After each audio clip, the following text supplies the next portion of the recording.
Hey guys, today I want to talk about this book, The Anthropocene Reviewed by John Green. This is a book that won the Goodreads Choice Awards in 2001. I'm a little late to the party on it, but I just got a chance to read it. And one of the most interesting things about it to me was that everyone who I've heard talk about this book uses the term hope to describe it. And I finished this book last night and I closed it and I thought to myself, this is not a hopeful book in any way, shape, or form.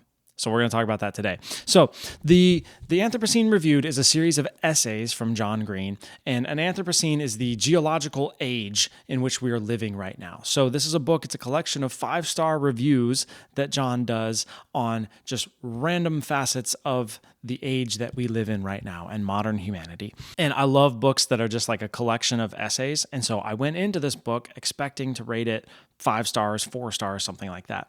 I came out of it and ended up rating it 2 stars on Goodreads, which on the Goodreads scale is it was okay.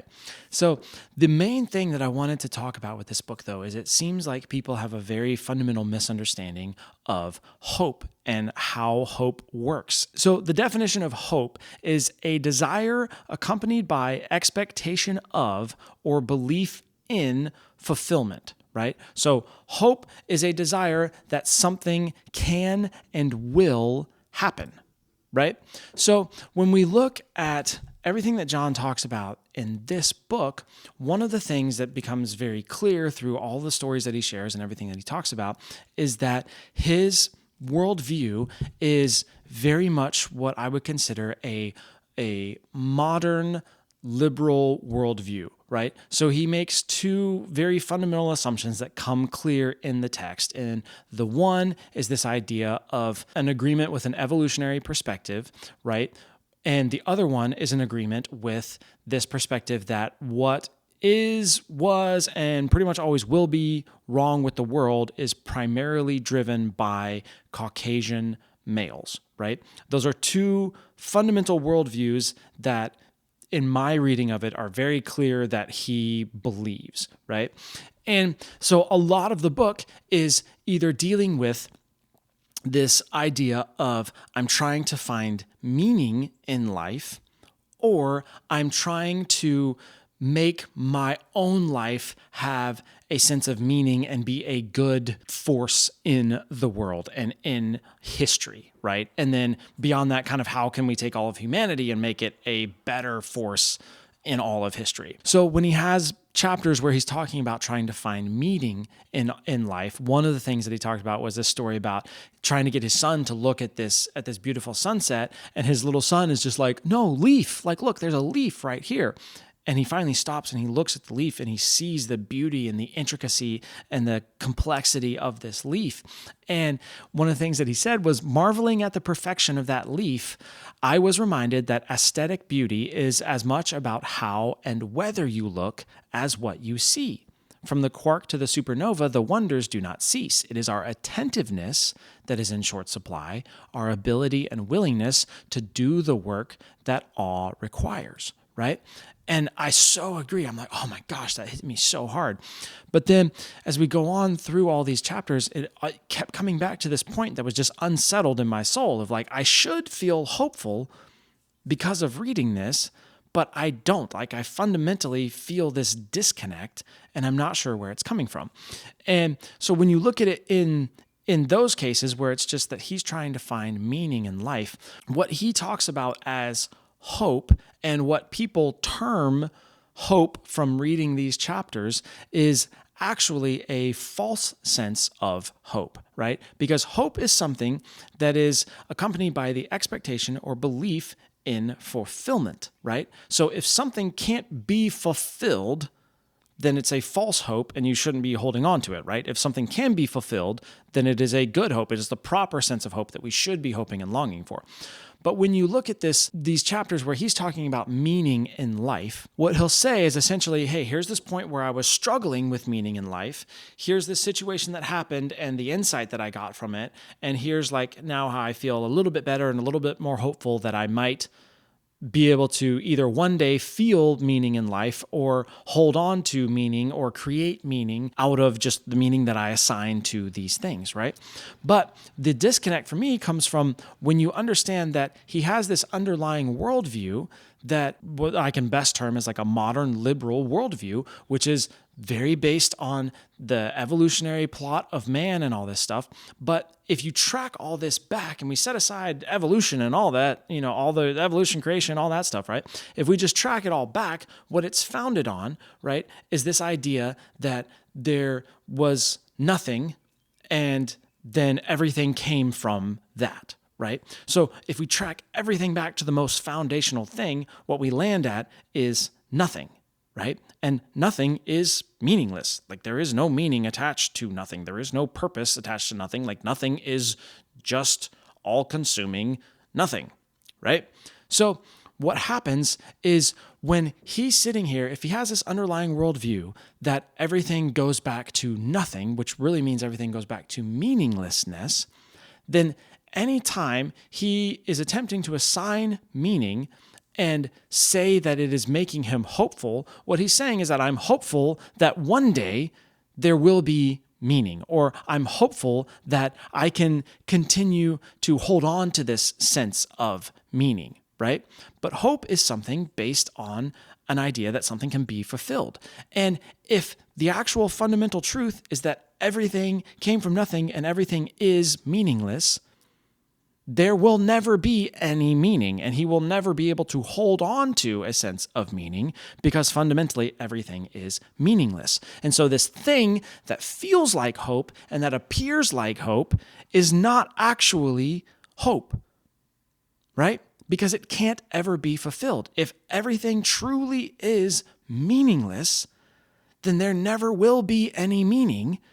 And so your hope that there will be is a false hope and a misguided hope, and you should just let it go. It's the same thing when you look at the chapters where he's essentially talking about humanity in general, but bring it down to just him, right, as a Caucasian male, and looking at the atrocities that Caucasian males have been the head of throughout all of history, right? And so the story there is like, I feel super bad about what Caucasian males have done, and then I do something or have some experience or whatever that makes me feel not quite as bad. And then that makes me hopeful that at some point in the future, I will either not feel so bad about being a Caucasian male, or I'll be able to hold on to this feeling of not feeling quite as bad about being a Caucasian male, right? But it's founded on this underlying worldview that everything that is, was, or ever will be wrong with the world is primarily due to Caucasian males. And so if that's my underlying fundamental worldview, any hope that I have that I will ever not feel bad about being a Caucasian male is a completely misguided false hope. Because if it really is true that everything wrong with the world is primarily due to Caucasian males, and I'm a Caucasian male, I will never not feel bad about being a Caucasian male, right?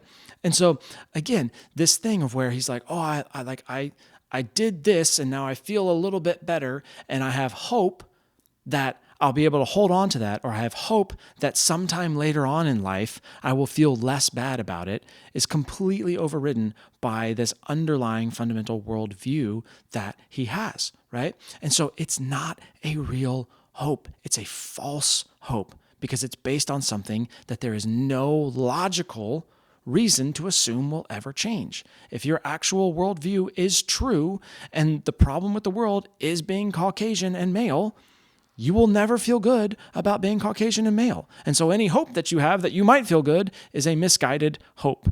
And it's just confusing you and making you think that you're not as hopeless as you really are, right? Same thing with the meaning. If your underlying view of life is that life is meaningless, any hope that you have that you will ever be able to find or conjure up some meaning is not actually real hope. It's false hope, and you should let it go. And you should either embrace that sense of meaningless and become fully 100% nihilistic, or you should wrestle with that and really start to question your underlying fundamental worldview more because of it, right?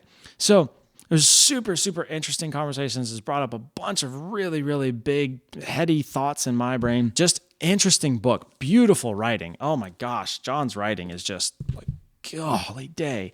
And I've never read any of his novels, but reading some of his story and hearing like what he has struggled with throughout his life and everything, knowing some of the plot points of his novels, I'm like, oh my gosh, dude, I'm like scared to read some of his novels about, like, I'm like, these are going to be so good and so like gut wrenching in the hopelessness aspect of it because of what he's gone through in his real life.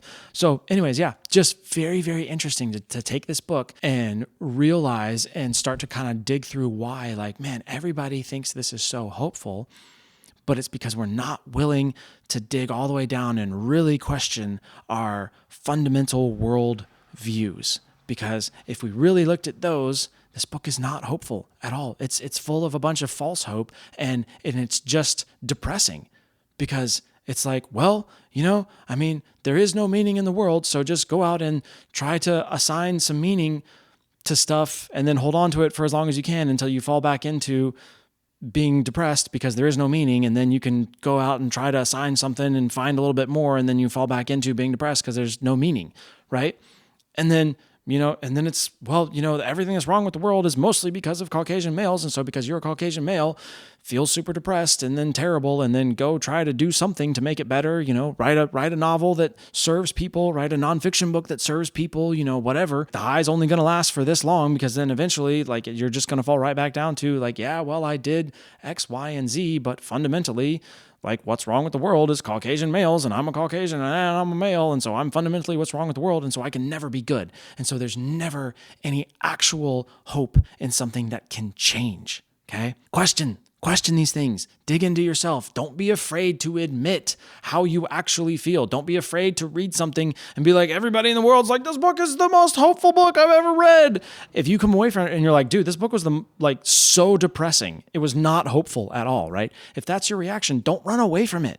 Push into it and actually try to understand and actually try to dig into, okay, well, why? Like, why do I feel so different about this book than everybody else? And am I just missing something? And dig into it. Dig into these things. Actually use your brain, okay? You have to dig into these things. You have to tell the truth so that you can get to the truth, right? Even if you're believing a lie right now, you have to tell the truth, which is that, hey, I'm believing this lie in order to get to the actual truth. That's all I had. Hopefully it interests you. Maybe you'll go read the book. I would recommend it. I would recommend a deep reading of it. I would not recommend picking it up to just ingest it, because even if you feel hopeful on the surface, if you struggle with any of the stuff that he struggles with, or if you fundamentally have some of those same worldviews that he does, you will be more depressed because of it. Because it's what he talks about as hope is not actually a real hope, because it's counteracted by those fundamental worldviews. Okay. So don't be afraid to question things. Don't be afraid to dig into things. Even books that some random person on YouTube rates 2 stars, like just dig into these things. Ask the questions, tell the truth. Ask the questions, tell the truth. Ask the questions, tell the truth. That's what you have to do your whole life. That's how you learn things. That's how you grow. That's how you get better. That's how you let go of old ideas that you need to let go of. That's how you cement ideas that need to be cemented. And it's how you live a life that actually matters, right? So anyways, let me know if you guys have read this, what you think. Let me know what you think about any of those comments. If you think I'm right, wrong, indifferent, I don't know. Let me know. I'd love to hear. And yeah, I think that's all I got for now. So I'll talk to you guys later. Bye.